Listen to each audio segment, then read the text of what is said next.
భారతదేశ చరిత్రలోనే ఇది అతిపెద్ద మోసం. ఒకే రోజు 2 లక్షల రుణమాఫీ చేస్తామని రైతుల్ని దగా చేసింది కాంగ్రెస్ ప్రభుత్వం.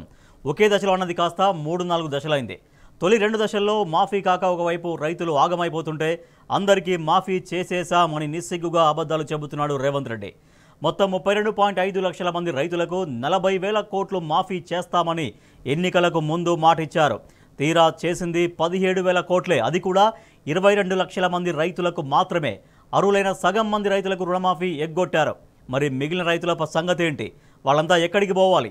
రుణమాఫీ కాని రైతులు ఏ గోడకు తమ గోడు చెప్పుకోవాలి?